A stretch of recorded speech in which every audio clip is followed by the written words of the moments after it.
কুরআন কুরআন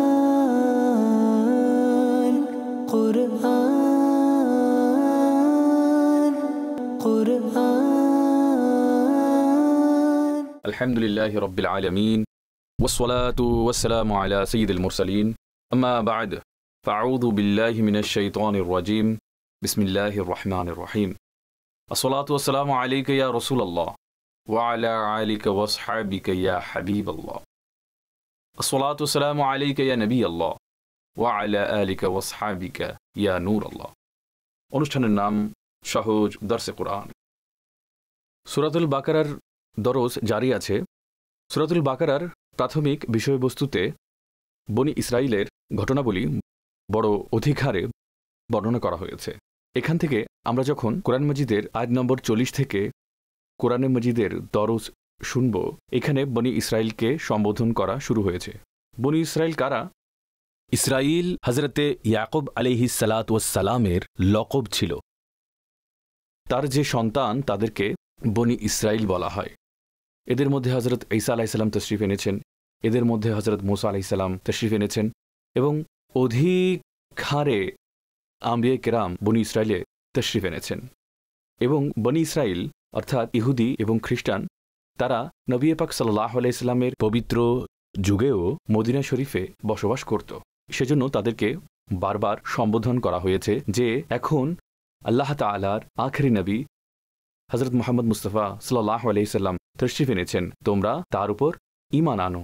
তো এখানে বনি ইসরাইলের প্রতি সম্বোধন শুরু হচ্ছে। ইরশাদ হচ্ছে বিসমিল্লাহির রহমানির রহিম, ইয়া বনি ইসরাঈল اذكروا نعمتي التي أنعمت عليكم وأوفوا بعهدي أوف بعهدكم وإياي فارهبون وآمنوا بما أنزلت مصدقا لما معكم ولا تكونوا أول كافر به ولا تشتروا بآياتي ثمنا قليلا وإياي فاتقون। হে ইয়াকুবের বংশধরগণ, স্মরণ করো আমার সেই অনুগ্রহ যা আমি তোমাদের উপর করেছি, আর আমার প্রতিশ্রুতি পূর্ণ করো, আর আমি তোমাদের প্রতিশ্রুতি পূর্ণ করব। আর কেবল আমাকেই ভয় করো, আর ঈমান আনো সেই কিতাবের উপর যা আমি অবতীর্ণ করেছি। সে কিতাব তোমাদের কাছে বিদ্যমান কিতাবের সত্যায়নকারী, আর সর্বপ্রথম এর অস্বীকারী হতে যেও না, আর আমার আয়াতের বিনিময়ে অল্প মূল্য গ্রহণ করো না, আর আমাকেই ভয় পাও। এখানে বনি ইসরাইলকে বলা হয়েছে তোমাদের উপর আল্লাহর যে অনুগ্রহসমূহ রয়েছে তা স্মরণ করো। খোদা তোমাদের উপর নবী প্রেরণ করেছেন, সমস্ত যুগের অধিবাসীর উপর শ্রেষ্ঠত্ব দিয়েছেন। আল্লাহ তাআলা তোমাদের মাঝে কিতাব নাজিল করেছেন, তোমাদেরকে শরীয়ত দান করেছেন। আল্লাহর ওই সব ফজিলতকে স্মরণ করো। তোমরা আল্লাহর সাথে যে ওয়াদা করেছো তা পরিপূর্ণ করো। তোমরা আল্লাহর সাথে যে ওয়াদা করেছো সেটা পূর্ণ করো, তবে আল্লাহ তোমাদের সাথে যে ওয়াদা করেছেন তা পূর্ণ করবেন। সেই ওয়াদাটা কি? সে ওয়াদা ছিল এটাই যে নবী আসবে তোমরা তাকে সত্যায়ন করবে। এমনকি আখেরি নবী যখন তশরিফ আনবেন তোমরা তার উপর ঈমান আনবে, তাকে মানবে, তাকে সাহায্য করবে। তখন আল্লাহ তাআলা নিজের ওয়াদা পূর্ণ করবেন। আল্লাহ তাআলা দুনিয়াতে তোমাদেরকে সম্মান ও মর্যাদা দান করবেন। আর ইরশাদ করছেন আমাকেই ভয় করো। নিজেদের মধ্যে একে অপরকে ভয় পাওয়ার দরকার নেই। যদি আমি মুসলমান হয়ে যাই আমার কি হবে, মানুষ আমার ব্যাপারে কি বলবে, সমাজে আমার সম্পর্কগুলো কেমন হবে, মানুষকে ভয় পেও না, আমাকে ভয় করো। আমি যে কিতাব নাজিল করেছি অর্থাৎ এই কোরআন, এর উপর ঈমান আনো। কোরআন হচ্ছে ওই কিতাব যা তোমাদের কাছে বিদ্যমান তাওরাত ও ইনজিলের সত্যায়নকারী। কারণ কোরআন এটা বর্ণনা করে যে আল্লাহর ব্যাপারে, জান্নাতের ব্যাপারে, দোজখের ব্যাপারে, হযরত মুসা ঈসা আলাইহিস সালামের ব্যাপারে, নবীদের ব্যাপারে, পয়গম্বরদের ব্যাপারে। তো ওই যে কিতাব তোমাদের মাঝে আছে কোরআন তার সত্যায়নকারী। তো যে কিতাব সত্যায়ন করে তোমরা তার উপর ঈমান আনো, আর সর্বপ্রথম এর অস্বীকারী তোমরা হতে যেও না। আসমানি হিদায়ত মান্যকারীদের মধ্যে প্রথম অমান্যকারী হতে যেও না। আর দুনিয়াবী স্বার্থের কারণে আমার আয়াতকে গোপন করতে চেও না, এগুলো বিক্রি করো না। যে যদি আমরা ঈমান আনি, যেসব আমরা উপঢৌকন পাই, মানুষ আমাদেরকে সম্মান করে, আমাদের যে শ্রেষ্ঠত্ব প্রতিষ্ঠিত আছে সেগুলো কোথায় যাবে? বলা হচ্ছে এই চক্করে পড়ো না, আমার আয়াতকে অল্প মূল্যে বিক্রি করো না। অল্প মূল্যে দ্বারা উদ্দেশ্য আল্লাহ তাআলার আয়াতের বদলে, জান্নাতের বদলে যেই মূল্য হোক না কেন, হোক সেটা সারা দুনিয়া, তাও তা কম হবে। তো ইরশাদ হচ্ছে আমার আয়াতের বদলে অল্প মূল্য গ্রহণ করো না। এরপর আরও ওই যুগের যে আহলে কিতাব ছিল তাদের আরও কিছু বৈশিষ্ট্য ছিল। তারা হক এবং বাতিলকে একসাথে মিশ্রিত করত, অর্থাৎ সঠিক আয়াতের সাথে কিছু জিনিস যোগ করে দিত। নবী পাক সাল্লাল্লাহু আলাইহি ওয়াসাল্লামের শান সম্পর্কিত যেসব আয়াত ছিল সেগুলো গোপন করত। তো আল্লাহ তাআলা ইরশাদ করছেন, ওয়ালা তালবিসুল হাক্কা বিল বাতিলি ওয়া তাকতুমুল হাক্কা ওয়া আনতুম তা'লামুন, এবং সত্যকে মিথ্যার সাথে মিশ্রিত করো না এবং জেনে বুঝে সত্য গোপন করো না। ওয়া আকিমুস সালাতা ওয়া আতুজ যাকাতা ওয়ারকাউ মা'আর রাকিঈন, এবং নামাজ কায়েম রাখো আর যাকাত আদায় করো এবং রুকুকারীদের সঙ্গে রুকু করো। নামাজ, যাকাত, রুকু এগুলো হচ্ছে এমন বিষয় যা বান্দার মনকে দুনিয়ার সাথে সম্পর্ক কম করে, বান্দাকে আল্লাহর দিকে আকৃষ্ট করে। বান্দা যখন নামাজ পড়ে তার সাথে আল্লাহর সম্পর্ক তৈরি হয়। মানুষ যখন যাকাত দেয়, দান করে, তখন সম্পদের ভালোবাসা কমে যায়। তো আল্লাহর সাথে ভালোবাসা মজবুত হয়ে গেলে, দুনিয়ার সাথে ভালোবাসা কম হয়ে গেলে, তখন সত্য কবুল করা সহজ হয়ে যায়। কারণ যখন সম্পদের সাথে ভালোবাসা চলে যাবে, মাওলার দিকে যখন নজর চলে যাবে, তখন সত্যকে গ্রহণ করা সহজ হয়ে যাবে। তো এরপর বলা হচ্ছে রুকুকারীদের সাথে রুকু করো, অর্থাৎ যারা মুসলমান, যারা আহলে ঈমান, যারা নবী পাক সাল্লাল্লাহু আলাইহি সাল্লামের উপর ঈমান এনেছে, তোমরা এদের সাথে একত্রিত হয়ে যাও। এরা রুকু করে, এরা অবনত হয়, তোমরা এদের সাথে মিলে যাও। তো উলামায়ে কেরাম ইরশাদ করেছেন, এখান থেকে জামাতের হুকুমও সাব্যস্ত হয়। যখন একত্রিত হয়ে রুকু করা হয়, রাকাইনের সাথে এর সাথে ইতলাক হয় মা রাকাইন, রুকুকারীদের সাথে রুকু করো। এ থেকে জামাতের প্রমাণ পাওয়া যায়। এরপর আরেকটি বিষয় যা বনি ইসরাইলকে বলা হয়েছে, আর তা হচ্ছে এই যে নবী পাক সাল্লাল্লাহু আলাইহি ওয়াসাল্লামের আসার পূর্বে তারা বলা বলি করতো যে কোনো একজন নবী তিনি যখন আসবেন তোমরা তাকে মেনে নেবে, তারপর ঈমান আনবে। কিন্তু যখন নবী পাক সাল্লাল্লাহু আলাইহি ওয়াসাল্লাম চলে এসেছেন তখন তারা অস্বীকার করে বসলো। তারা অন্যদেরকে বলতো মেনে নিও, এখন নিজেরাই অস্বীকার করে বসে আছে। তো এটা নিয়ে সতর্ক করা হয়েছে। এর শানে নজুল নিয়ে আরেকটি বর্ণনা আছে। কিছু লোক এমনও ছিল, তারা নিজেদের আত্মীয়স্বজনকে বলতো যে নবী পাক সাল্লাল্লাহু আলাইহি সাল্লাম মদিনা শরীফে তাশরিফ এনেছেন, তোমরা তাকে স্বীকার করে নাও, কিন্তু তারা নিজেরা মানত না। তাদের ব্যাপারে আল্লাহ তাআলা ইরশাদ করছেন, আতা'মুরুনান নাস বিল বিররি ওয়া তানসাউনা আনফুসাকুম ওয়া আনতুম তাতলুনাল কিতাব আফালা তা'কিলুন। তোমরা কি মানুষকে কল্যাণের আদেশ দাও আর নিজেরা নিজেকেই ভুলে আছো? অথচ তোমরা তো কিতাব পড়ো, তোমাদের কি বিবেক নেই? তো এটা হচ্ছে আল্লাহ তাআলার তরফ থেকে তাদের প্রতি সতর্কতা। তোমরা তো অন্যদেরকে বলো তোমরা ভালো কাজ করো, ঈমান আনো, আর অন্যদিকে নিজেদেরকে নিজেরা ভুলে আছো। বরং তোমরা তো আল্লাহর কিতাব পড়ো, যেখানে লেখা আছে এর উপর ঈমান আনো, যেখানে লেখা আছে যখন অন্যদেরকে বলবে তখন নিজেরাও আমল করো। তোমাদের কি এটা বিবেক নেই? অন্যদেরকে তো বলছো তোমরা ভালো কাজ করো, নিজেরা তার উপর আমল করছো না। তারপর এখানে আবার সবর এবং নামাজ সম্পর্কে আলোচনা করা হয়েছে। কারণ বনি ইসরায়েলের লোকেদের যে সমস্যা ছিল সেটা ছিল পয়সার সমস্যা, যে তাদের যে টাকা পয়সা ছিল, ইসলাম যদি নিয়ে আসে তাহলে তাদের সে নজরানা, সে উপঢৌকন সবকিছু খতম হয়ে যাবে। আল্লাহ তাআলা তাদেরকে ইরশাদ করছেন তোমরা সবর করো, সবরের মাধ্যমে প্রার্থনা করো, একইভাবে নামাজের মাধ্যমে সাহায্য প্রার্থনা করো, যার মাধ্যমে আল্লাহর সাথে সম্পর্ক বৃদ্ধি পাবে। আর তাছাড়াও এটার যে সাধারণ অর্থ রয়েছে তা আমাদের সবার জন্য, তা হচ্ছে এই সবরের মাধ্যমে এবং নামাজের মাধ্যমে সাহায্য প্রার্থনা করা উচিত।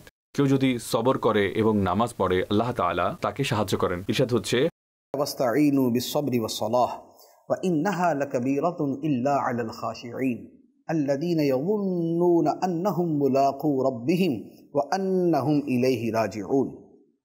এবং সবর ও নামাজের মাধ্যমে সাহায্য প্রার্থনা করো, আর নিশ্চয় নামাজ হচ্ছে ভারী, কিন্তু তাদের উপর ব্যতীত যারা অন্তর থেকে আমার দিকে আকৃষ্ট হয়, আমার প্রতি অবনত হয়, যারা দৃঢ় বিশ্বাস করে, তারা তাদের রবের সাথে সাক্ষাৎ করবে আর তাদেরকে তাঁরই দিকে প্রত্যাবর্তিত হতে হবে।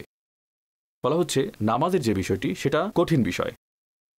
মন তো সাধারণত নামাজের দিকে আকৃষ্ট হয় না, তো বলা হচ্ছে সেটা কঠিন, কিন্তু তাদের উপর নয়, যাদের অন্তর আল্লাহর দিকে ঝুঁকে আছে, তারা জানে যে আমরা আমার রবের সাথে দেখা করব। যারা দৃঢ় বিশ্বাস করে যে আমাদের রবের সাথে সাক্ষাৎ করতে হবে, রবের দিকে ফিরে যেতে হবে, আমাদেরকে হিসাব দিতে হবে, আমলের জবাব দিতে হবে, তো এজন্য নামাজ তাদের উপর কঠিন হয় না। এই জন্য যাদের নামাজে মন লাগে না তাদের জন্য সহজ পন্থা হচ্ছে এই, তারা যেন এটা চিন্তা করে যে আমাকে কিয়ামতের দিন নামাজের জবাব দিতে হবে। সবচেয়ে প্রথম সওয়াল হবে নামাজ নিয়ে, সবচেয়ে প্রথম সওয়াল আল্লাহর বারগাহে সবচেয়ে প্রথম সওয়াল হবে নামাজ নিয়ে। যখন বান্দা এটা চিন্তা করতে থাকবে যে আমি যখন আল্লাহর দরবারে প্রথম পেশ হব তখন এটা নিয়েই প্রশ্ন করা হবে, প্রথম প্রশ্ন এটাই হবে। তো এখন চিন্তা করুন, যখন প্রথম সওয়াল এটা হবে, তো যখন বান্দা এটা চিন্তা করবে তো তখন তার অন্তরে নামাজ পড়ার আগ্রহ সৃষ্টি হবে, অন্তরে ভয়ও সৃষ্টি হবে। বলা হচ্ছে নামাজ ভারী, কিন্তু তাদের উপর নয় যাদের অন্তর অবনত হয়ে আছে, ঈমান এবং দৃঢ় বিশ্বাস আছে যে আমাদেরকে রবের দিকে ফিরতে হবে। এরপর বনী ইসরাইলকে উদ্দেশ্য করে আরো বলা হচ্ছে, ইয়া বনী ইসরাঈল আযকুরু নি'মাতি আল্লাতী আন'আমতু আলাইকুম ওয়া আন্নী ফাদ্দালতুকুম আলাল আলামিন ওয়াত্তাকু ইয়াওমান লা তাজজি নাফসুন আন নাফসিন শাইআন ওয়া লা ইউকবালু মিনহা শাফাআতুন ওয়া লা ইউখাযু মিনহা আদলুন ওয়া লা হুম ইউনসারুন। স্মরণ করো আমার সে অনুগ্রহ যা আমি তোমাদের উপর করেছি, আর স্মরণ করো এই যে আমি তোমাদেরকে ওই সকল যুগের মধ্যে শ্রেষ্ঠত্ব দান করেছি। আর সেই দিনকে ভয় করো যেদিন কোনো প্রাণ অন্য কোনো প্রাণের থেকে বদলা নেবে না, আর না কোনো সুপারিশ গ্রহণ করা হবে, আর তার কাছ থেকে কোনো বিনিময় নেওয়া হবে, আর না তাকে সাহায্য করা হবে। এখানে বনী ইসরাইলকে আরও সম্বোধন করে বলা হচ্ছে যে আমার এই অনুগ্রহ স্মরণ করো যে আমি বনী ইসরাইলকে পূর্ববর্তী যুগে সবার মাঝে শ্রেষ্ঠত্ব দান করেছি। নবী পাক সাল্লাল্লাহু আলাইহি ওয়াসাল্লামের আগমনের পূর্বে বনী ইসরাইল দুনিয়ার মাঝে সবচেয়ে শ্রেষ্ঠ সম্প্রদায় ছিল। এরপর যখন আমাদের আকা সাল্লাল্লাহু আলাইহি ওয়াসাল্লাম তাশরীফ নিয়ে আসলেন তখন বলা হলো কুনতুম খায়রা উম্মাতিন, আমরা যারা উম্মতে মুসলিমা, আমরা যারা উম্মতে মুহাম্মাদিয়া, আমরা হচ্ছি সবচেয়ে শ্রেষ্ঠ উম্মত। ইরশাদ হচ্ছে, হে বনী ইসরায়েল তোমরা স্মরণ করো আমি তোমাদেরকে তোমাদের পূর্ববর্তী সকল যুগের মধ্যে, জগতের মধ্যে আমি তোমাদেরকে শ্রেষ্ঠত্ব দান করেছি। তো এখানে বলা হচ্ছে প্রথমত এর শুকর আদায় করো, আর তার সাথে তাকওয়া। ওই দিনকে ভয় করো যেদিন কোনো বান্দা অন্য কারো কাজে আসবে না, কেউ কারো কাজে আসবে না। এর দ্বারা উদ্দেশ্য কি? এর দ্বারা উদ্দেশ্য হলো কাফির সে কোনো শাফাত পাবে না, সে কোনো সাহায্য পাবে না, না তার কাছ থেকে কোনো বিনিময় নেওয়া হবে। মুসলমানরা তো শাফাত পাবে, এটা নিয়ে কোরআনে পাকেই বলা হয়েছে। আল্লাহ তাআলা যাকে অনুমতি দেবেন সে সুপারিশ করবে, শাফাত করবে।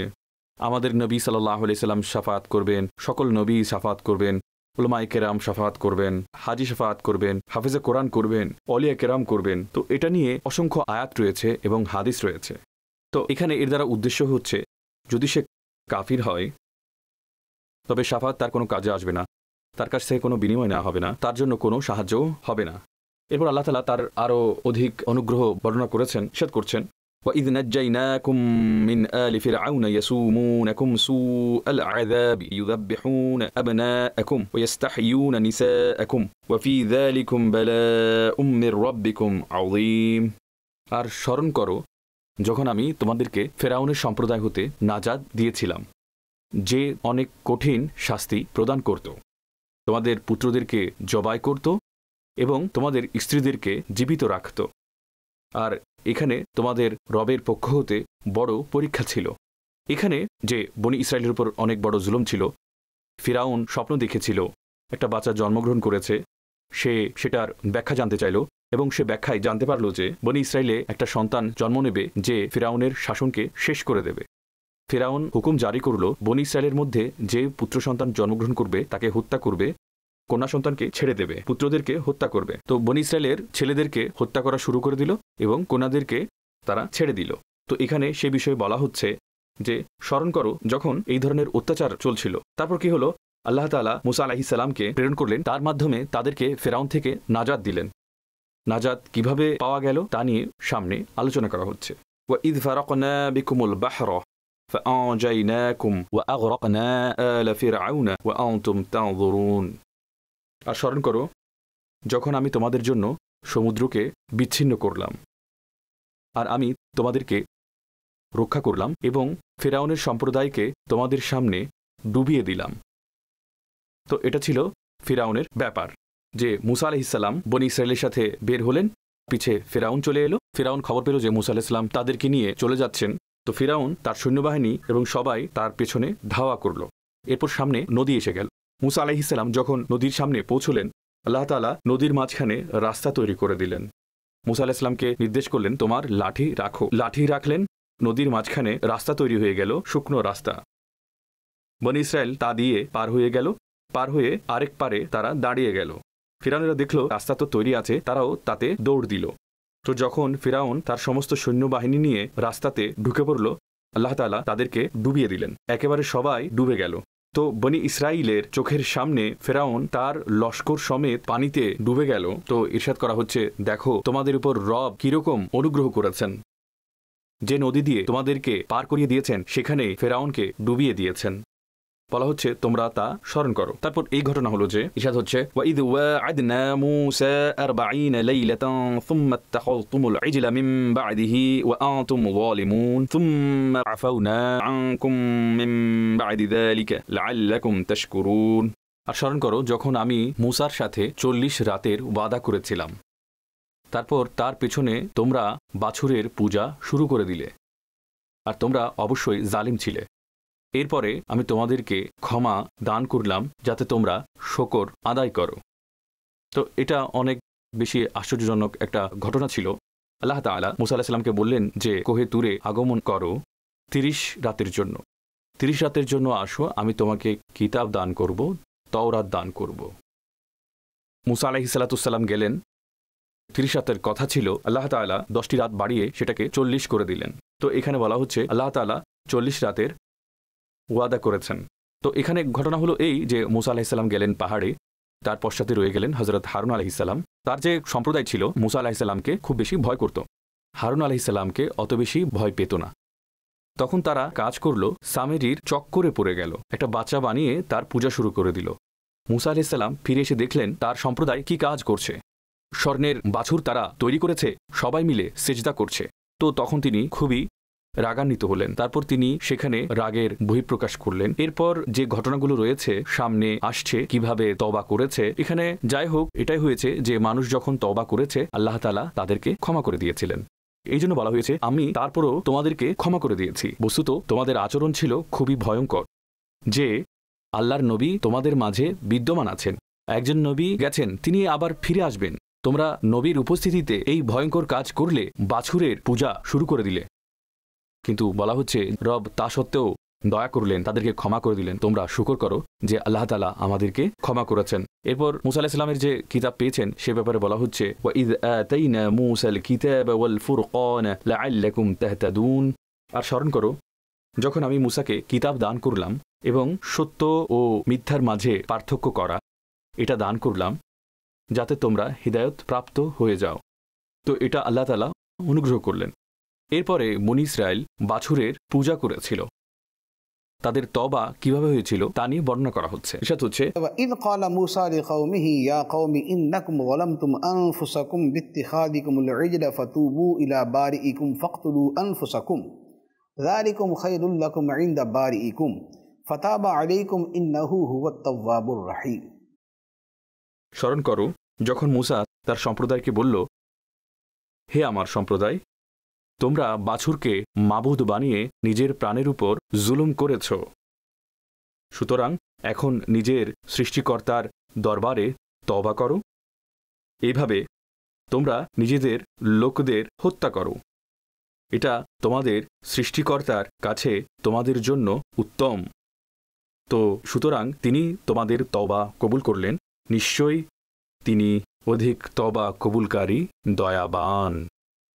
তো এটা ছিল তাদের তওবা। আল্লাহ তাআলা মুসা আলাইহিস সালামের কাছে ইরশাদ করলেন, একটা হচ্ছে ওইসব লোকেরা দাঁড়িয়ে যাবে যারা বাছুরের পূজা করেনি, অন্যদিকে যারা পূজা করেছ। এরপর যারা অবশিষ্ট আছে তারা যেন সেই মুরতাদদেরকে কতল করে। যারা বাছুরের পূজা করেছে, কারণ বাছুরের পূজা করা শিরক, আর যে শিরক করে সে ইসলামের বাইরে হয়ে যায়, মুরতাদ হয়ে যায়, আর মুরতাদের সাজা হচ্ছে কতল করা। তো ইরশাদ হচ্ছে যে এই লোকেরা এদেরকে কতল করবে। তো ঘটনা হলো এই, কতল করা শুরু করে দিল। 70,000 বান্দা কতল হলো, 70,000। এরপর মুসা আলাইহিস সালাম আল্লাহর দরবারে আরজ করলেন, মাওলা, এরা তো সবাই মারা গেল, আমাদেরকে ক্ষমা করে দাও, এরা তওবা করেছে, এদের ক্ষমা করে দাও। আল্লাহ তাআলা তারপর বললেন যে এদেরকে ক্ষমা করে দিলাম, এখন এই কতল থামিয়ে দাও।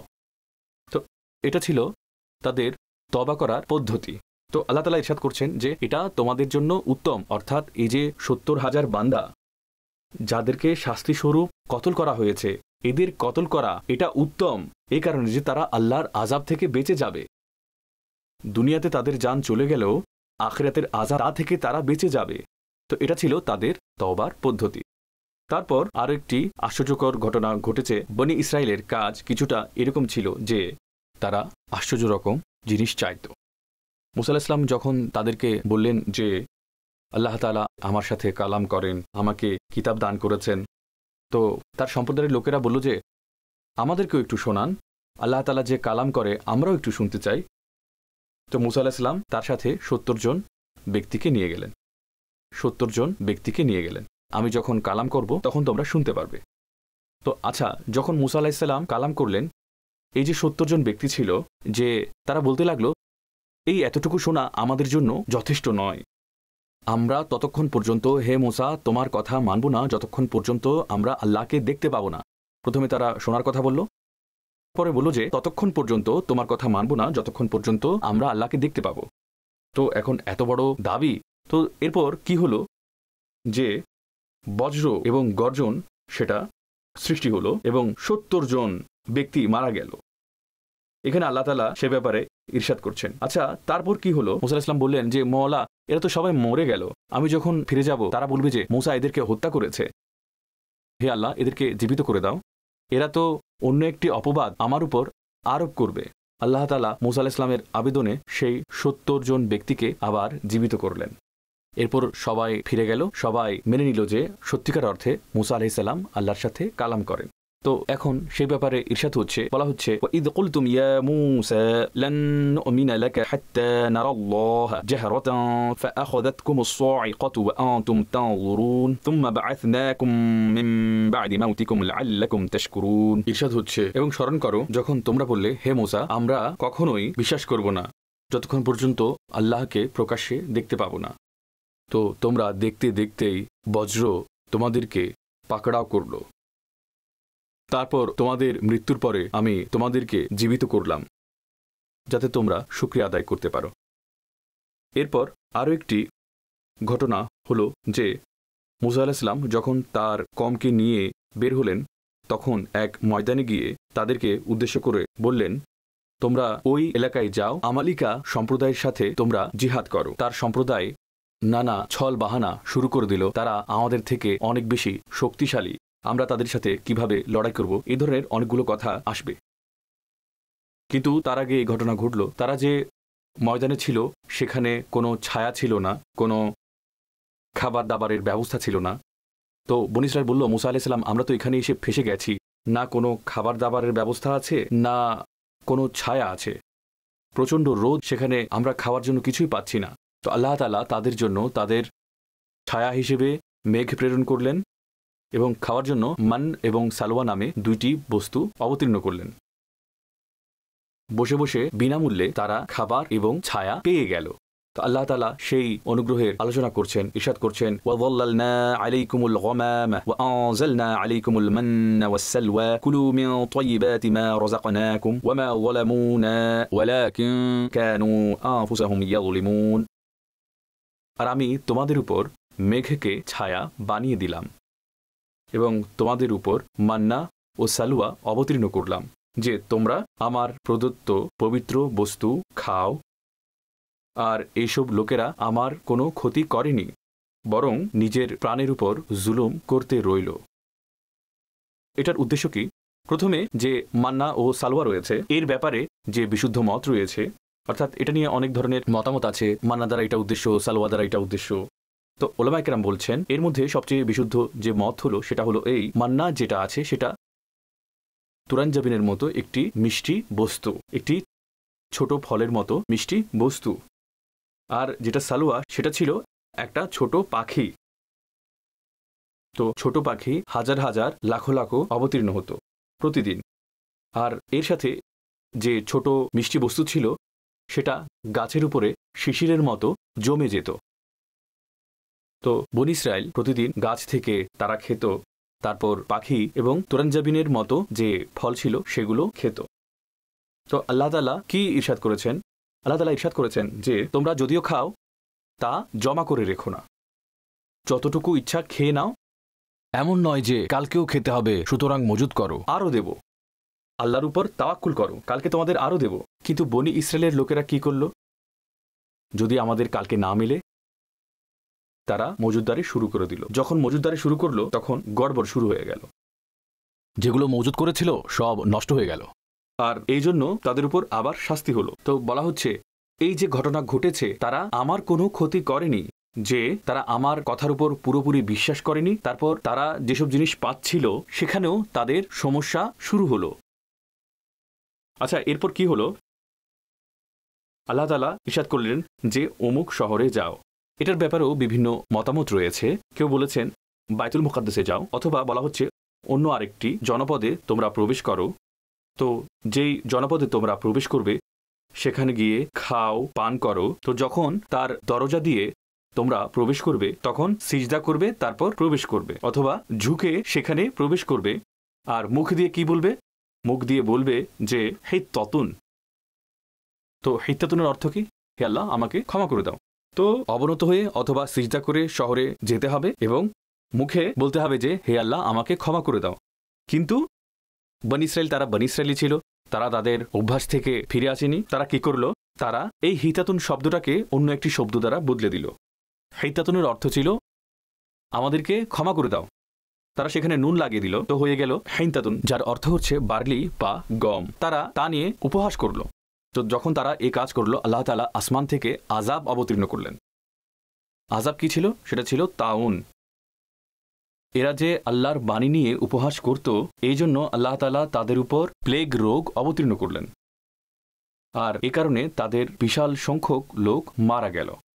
এখানে ওই ঘটনা সম্পর্কে বর্ণনা করা হচ্ছে, ইরশাদ হচ্ছে ওয়াইদ কুলনা দুখুলু হাযিহিল ক্বরিয়াতা ফাকুলু মিনহা হাইথু শি'তুম রাগাদান ওয়াদখুলুল বাবা সুজ্জাদান ওয়াকুলু হিত্তাতুন নাগফির লাকুম খাতায়াকুম ওয়াসানাজিদুল মুহসিনিন فبدل الذين ظلموا قولا غير الذي قيل لهم فأنزلنا على الذين ظلموا رجزا من السماء بما كانوا يفسقون। আর যখন আমি তাদেরকে বললাম এই শহরে প্রবেশ করো, তারপর সেখানে যেখানে ইচ্ছা বিনা বাধায় খাবার খাও এবং দরজায় সিজদা করে প্রবেশ করো, আর বলতে থেকো যে আমাদের গুনাহ ক্ষমা করো, আমি তোমাদের গুনাহ মাফ করে দেব এবং অতি শীঘ্রই আমি নেকিকারীদেরকে আরও বেশি দান করব। তারপর সেই জালিমগণ তাদেরকে যা বলা হয়েছিল সেটা অন্য কথা দিয়ে বদলে দিল। তারপর আমি আসমান হতে সেই জালিমদের উপর আযাব নাজিল করলাম, কারণ তারা নাফরমানি করতে রইত। তো তারপর এটা হলো যে আল্লাহ তাআলা তাদেরকে যা বলতে বলেছিলেন সেটাও যখন তারা বদলে দিল, তখন আসমান হতে তাদের উপর আযাব নাজিল হলো। এরপর হযরত মুসা আলাইহিস সালামের মাধ্যমে বনী ইসরায়েলের কাছে সুন্দর একটি পুরস্কার এলো, যেটা ছিল মুসা আলাইহিস সালামের মুজিজা, যার বর্ণনা করা হচ্ছে। তার সারসংক্ষেপ হচ্ছে এই: ময়দানে তিহার মধ্যে, যা একটা ময়দান ছিল, সেখানে যখন সকল গোত্র পৌঁছে গেল, তারা লাখ লাখ ছিল, সেখানে একটা ময়দান ছিল, বিশাল সংখ্যক মানুষ সেখানে আছে, পানি তো সেখানে ছিল না, মান্না সালওয়া তো আসমান থেকে অবতীর্ণ হতো, কিন্তু পানিরও তো দরকার ছিল। তো বনী ইসরাইল বলল যে মুসা আলাইহিস সালাম, আমরা তো মরে গেলাম, এখানে তো কোনো পানি নেই। তো আল্লাহ তাআলার বারগাহে মুসা আলাইহিস সালাম আরজ করলেন, হে আল্লাহ, পানিও দান করে দাও। তো আল্লাহ তাআলা মুসা আলাইহিস সালামকে বললেন, তোমার যে আসা আছে, যে লাঠি আছে, সেটা পাথরের উপর নিক্ষেপ করো। মুসা আলাইহিস সালাম যখন ওই লাঠি দিয়ে পাথরে আঘাত করলেন, তখন 12টি ঝর্ণা প্রবাহিত হলো, কারণ বনী ইসরায়েলের 12টা গোত্র ছিল। তো এক এক গোত্র তারা তাদের ঝর্ণা চিনে নিল, এটা হচ্ছে আমাদের, এটা হচ্ছে আমাদের, এটা হচ্ছে আমাদের। 12টি গোত্র 12টি পানির ঝর্ণা তাদের ভাগে পেল। তো এখানে আল্লাহ তাআলা তাদেরকে বসে বসে খাবার দান করলেন, পানি দান করলেন, কিন্তু সাথে কি হুকুম দিলেন? তিনি ইরশাদ করছেন, আল্লাহর রিজক খাও, পান করো, কিন্তু জমিনে ফাসাদ করো না। তো এখানে তার বয়ান করা হচ্ছে وَإِذِ اسْتَسْقَى مُوسَى لِقَوْمِهِ فَقُلْنَا اضْرِبْ بِعَصَاكَ الْحَجَرَ فَانفَجَرَتْ مِنْهُ 12 عَيْنًا قَدْ عَلِمَ كُلُّ أُنَاسٍ مَشْرَبَهُمْ كُلُوا وَاشْرَبُوا مِنْ رِزْقِ اللَّهِ وَلَا تَعْثَوْا فِي الْأَرْضِ مُفْسِدِينَ। আর স্মরণ করো যখন মূসা তার সম্প্রদায়ের জন্য পানির প্রার্থনা করল, তো আমি বললাম পাথরে তোমার লাঠি দিয়ে আঘাত করো, তো তৎক্ষণাৎ তা হতে 12টি ঝর্ণা প্রবাহিত হল এবং প্রত্যেক দল তাদের পানি পান করার স্থান চিনে নিল। আর আমি বললাম যে আল্লাহর রিজক খাও, পান করো এবং জমিনে ফাসাদ প্রসার করো না। তো এটা পুরো ঘটনা, আর তার সাথে রবের রিজক খাও, পান করো, ফাসাদ করো না। কারণ কি হয়, ফাসাদ দুনিয়াতে তখনই প্রসার হয় যখন একজন বান্দা আরেকজনের হক মেরে দেয়, আরেকজনের খাবার ও সম্পদের দিকে নজর দেয়, তখন সেটা দখল করার জন্য, কবজা করার জন্য সে চেষ্টা করে, তখন ফাসাদ সৃষ্টি হয়ে যায়। তো এই জন্য ইরশাদ হচ্ছে যে জমিনে ফাসাদ করো না। একইভাবে এখানে ফাসাদের যে অর্থ আছে সেটা বদ আকিদার অর্থেও ব্যবহৃত হয়, যে আকিদা নষ্ট করো না, রবের রিজক খাও, নিজের আকিদাও ঠিক রাখো। আর এখানে মূসা আলাইহিস সালামের মুজিজা বিদ্যমান, লাঠি দ্বারা আঘাত করলেন, 12টি ঝর্ণা প্রবাহিত হলো। সুবহানাল্লাহ। এটা হচ্ছে আল্লাহর নবীদের উপর খাস দয়া যে তিনি নবীদেরকে মুজিজা দান করেন। মুজিজা হচ্ছে যেটা স্বাভাবিকভাবে ঘটে না, কিন্তু নবী করলে তা হয়ে যায়। যেমন কোনো ব্যক্তি পাথরে লাঠি দ্বারা আঘাত করে, ঝর্ণা প্রবাহিত হয় না, কিন্তু মূসা আলাইহিস সালাম মেরেছেন, সেখানে 12টি ঝর্ণা প্রবাহিত হলো। একইভাবে কোনো ব্যক্তি যদি আসমানের দিকে ইশারা করে, চাঁদ দুটুকরো হবে না, কিন্তু সরকারে দো আলম সাল্লাল্লাহু আলাইহি সাল্লাম ইশারা করলেন, চাঁদ দ্বিখণ্ডিত হয়ে গেল। একইভাবে নবী পাক সাল্লাল্লাহু আলাইহি সাল্লাম আঙ্গুল মোবারক থেকে পানির ঝর্ণা প্রবাহিত করলেন হুদাইবিয়া সন্ধির সময়কালে। তো এগুলো কি? এগুলো হচ্ছে মুজিজা। আচ্ছা, এরপর পরের বিষয়টি হচ্ছে, সেটাও বনি ইসরায়েলের আচরণের ধারাবাহিকতা। সেটা হচ্ছে এই যে তারা বসে বসে খুব খাবার পাচ্ছিল, পানি পাচ্ছিল, তো তখন তারা বলল যে মূসা আলাইহিস সালাম, আমরা এই একই ধরনের খাবার খেতে খেতে বিরক্ত হয়ে গেছি, আমরা এগুলো আর খেতে পারবো না, আমাদের ডাল লাগবে, রসুন লাগবে, পেঁয়াজ লাগবে, মসুর লাগবে, এরকম কোনো জিনিস লাগবে। আল্লাহ তাআলা বলছেন, তোমাদের যদি এই ধরনের জিনিস দরকার, তোমরা যে এখন উন্নত মানের খাবার পাচ্ছ, তার বদলায় তোমরা যদি এই নিকৃষ্ট ধরনের খাবার চাও, তাহলে এখান থেকে বের হয়ে যাও। ময়দানে তো আমার হুকুমে বসে আছো, আমার হুকুমে তোমরা রিজক পাচ্ছ, যদি তোমরা তাই চাও তবে তোমরা মিশরে যাও। তো এখানে মিশরের দেশ উদ্দেশ্য অথবা অন্য কোনো শহর উদ্দেশ্য। তো সেখানে যাও, সেখানে গিয়ে পরিশ্রম করো, তো সেখানে যে মাটি রয়েছে সেটাকে নিজের আয়ত্তে নিয়ে এসো, এরপর সেখানে তোমরা কৃষিকাজ করো, তারপর তোমরা সেখানে সবকিছু পাবে। সেখানে সবজি পাবে, রসুন পাবে, পেঁয়াজ পাবে, মসুরের ডাল পাবে, সবকিছু সেখানে পাবে। তো সে ব্যাপারে বলা হচ্ছে, وَإِذْ قُلْتُمْ يَا مُوسَى لَن نَّصْبِرَ عَلَى طَعَامٍ وَاحِدٍ فَادْعُ لَنَا رَبَّكَ يُخْرِجْ لَنَا مِمَّا تُنبِتُ الْأَرْضُ مِنْ بَقْلِهَا وَقِثَّائِهَا وَفُومِهَا وَعَدَسِهَا وَبَصَلِهَا قَالَ أَتَسْتَبْدِلُونَ الَّذِي هُوَ أَدْنَى بِالَّذِي هُوَ خَيْرٌ اهْبِطُوا مِصْرًا فَإِنَّ لَكُمْ مَا سَأَلْتُمْ। আর যখন তোমরা বললে, হে মূসা, আমরা একটি খাবার নিয়ে কখনোই ধৈর্য ধারণ করতে পারবো না, সুতরাং আপনি আপনার রবের কাছে দোয়া করুন আমাদের জন্য সেই সব জিনিস উদ্গত করতে যা মাটি উৎপাদন করে, যেমন শাক, শসা এবং গম এবং মসুরের ডাল এবং পেঁয়াজ। মূসা আলাইহিস সালাম বললেন, তোমরা কি উৎকৃষ্ট বস্তুর পরিবর্তে নিকৃষ্ট বস্তু কামনা করছো? আচ্ছা, মিশর দেশে অথবা অন্য কোনো শহরে অবস্থান করো, সেখানে তোমরা সবকিছু পাবে যা তোমরা দাবি করেছ। তো এটা মূসা আলাইহিস সালাম তাদেরকে বলে দিলেন, কিন্তু সেসব লোকেরা এত খারাপ ধরনের নাফরমানি করলো। তো আল্লাহ তাআলা বলছেন যে তাদের পরিণতি কি হলো। ইরশাদ হচ্ছে, وَضُرِبَتْ عَلَيْهِمُ الذِّلَّةُ وَالْمَسْكَنَةُ وَبَاءُوا بِغَضَبٍ مِّنَ اللَّهِ ذَلِكَ بِأَنَّهُمْ كَانُوا يَكْفُرُونَ بِآيَاتِ اللَّهِ وَيَقْتُلُونَ النَّبِيِّينَ بِغَيْرِ الْحَقِّ ذَلِكَ بِمَا عَصَوْا وَكَانُوا يَعْتَدُونَ। আর তাদের উপর লাঞ্ছনা এবং দারিদ্র আরোপ করা হলো, আর তারা আল্লাহর গজবের যোগ্য হয়ে গেল। এই লাঞ্ছনা ও দারিদ্র এই কারণে ছিল যে তারা আল্লাহর আয়াতকে অস্বীকার করত। এবং নবীদেরকে অন্যায়ভাবে শহীদ করত। আর তা এই কারণে ছিল যে তারা নাফরমানি করেছে এবং তারা অনবরত অবাধ্যতা করছিল। ইরশাদ হচ্ছে যে এটা ছিল বনি ইসরায়েলের আচরণ, যে তারা আল্লাহর গজবের হকদার হলো, তাদের উপর লাঞ্ছনা পতিত হলো, তাদের উপর দারিদ্র আপতিত হলো। এর কারণ হচ্ছে আল্লাহর আয়াতগুলোকে অস্বীকার করা, নবীদেরকে শহীদ করা, নাফরমানি করা এবং অনবরত বিদ্রোহ করা। এতে জানা গেল যে গুনাহের কারণে লাঞ্ছনাও আসে এবং দারিদ্রও আসে। গুনাহের পরিণতিতে লাঞ্ছনাও আসে, দারিদ্রও আসে। তো বনি ইসরায়েলের উপর এসব বস্তু আরোপ করা হলো। এরপর আল্লাহ তাআলা তার নিয়ম বর্ণনা করছেন যে আল্লাহর বারগাহে যারা প্রিয় বান্দা আছেন তারা কারা। কেবল কোনো ধর্মের সাথে সম্পৃক্ত হয়ে যাওয়া এতটুকুই কি যথেষ্ট? ওই ধর্মের নাম নেওয়াটাকেই যথেষ্ট, নাকি আল্লাহ তাআলার নিয়ম অন্য কিছু? তো ইরশাদ হচ্ছে ইন্নাল্লাযীনা আমানু والذين هادوا والنصارى والصابئين من آمن بالله واليوم الآخر وعمل صالحا فلهم أجرهم عند ربهم ولا خوف عليهم ولا هم يحزنون।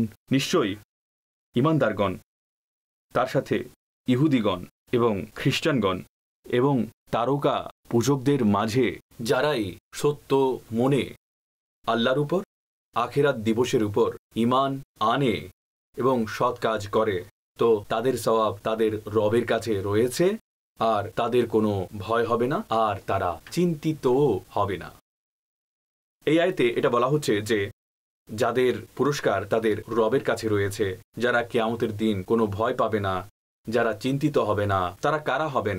বলা হচ্ছে তারা হবে ঈমানদারগণ, যারা নবী পাক সাল্লাল্লাহু আলাইহি সাল্লামের উপর ঈমান রাখে। এছাড়া আর কারা হবে? বলা হচ্ছে এছাড়া যারা হবে, অর্থাৎ ঈমানওয়ালা যারা আছে, যারা মুসলমান আছে, আমরা যারা আছি, আমাদের জন্য তো এই সুসংবাদ রয়েছে যে আমরা চিরস্থায়ীভাবে জাহান্নামে যাব না।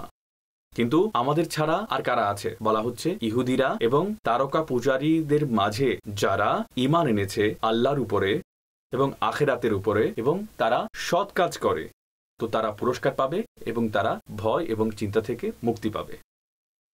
তো এখানে ঈমানদাররা আলাদা হয়ে গেল এবং বাকি সবার উপর এই শর্ত হচ্ছে যে তাদেরকেও ঈমান আনতে হবে। আয়াতের একটা অর্থ হচ্ছে এই আয়াতের আরেকটা অর্থ হচ্ছে এই যে এখানে আমানু দ্বারাও উদ্দেশ্য ঈমানদাররা নয়, যেমন আমরা আছি এমনটা নয়, বরং যারা দ্বীন ইসলামের দাবিদার, নিজেদেরকে ইসলামের মুসলিম জনগোষ্ঠীর মাঝে নিজেদের গণ্য করে। তো তখন এই দিক থেকে তর্জমা এরকম হবে যে ইহুদি হোক, খ্রিস্টান হোক, অথবা তারকা পূজারী হোক, অথবা নিজেদেরকে কেবল মুসলিম জাতির অন্তর্ভুক্ত মনে করা লোক হোক, অর্থাৎ মুসলমানদের মধ্যে গণ্য হওয়া লোকই হোক, তো শুধুমাত্র কোনো জাতির সাথে সম্পর্ক নিসবত সম্পৃক্ত হওয়া যথেষ্ট নয়, বরং ফি নাফসিহি ওই বান্দা নিজেই মুসলমান হওয়া জরুরি। কারণ এরকম হতে পারে যে কোনো ব্যক্তি নিজেকে মুসলিম সম্প্রদায়ের অন্তর্ভুক্ত মনে করছে, কিন্তু সে জরুরিয়াতের দিনকে মান্য করে না। হতে পারে যে তার আইডি কার্ডে ধর্মের জায়গায় ইসলাম লেখা আছে, কিন্তু সে বাস্তবে মুসলমান নয়। সুতরাং যারা ঈমানের দাবি করছে, কেবল দাবি করা যথেষ্ট নয়, বরং যে ঈমান শরীয়তের আকাঙ্ক্ষিত, যে তার নিজের মধ্যে তাসদীকে কলবি এবং ইকরার বিল লিসান করবে, এইরকম যে হবে, তার উপর যা অবতীর্ণ হবে তার জন্য নাজাত রয়েছে, তার জন্য দুঃখ এবং চিন্তা থেকে মুক্তি রয়েছে। তো বলা হচ্ছে এই সকলের জন্য নাজাত রয়েছে যখন তারা আল্লাহ এবং আখিরাতের উপর ঈমান আনবে, তাদের পুরস্কার রয়েছে তাদের রবের কাছে, আর তাদের উপর কোনো ভয় হবে না, না তারা চিন্তিত হবে। আল্লাহ তাআলা সত্যকার ঈমানদারদের সাথে আমাদের হাসরের ময়দানে তুলুন, আমাদেরকে ইস্তেকামত দান করুন, আর আমাদেরকে তার নেককার, ফরমাবরদার এবং শুকরগুজার বান্দাদের মাঝে অন্তর্ভুক্ত করুন। আমিন বিজাহি নবিল আমিন সাল্লাল্লাহু তাআলা আলাইহি ওয়াসাল্লাম। কুরআন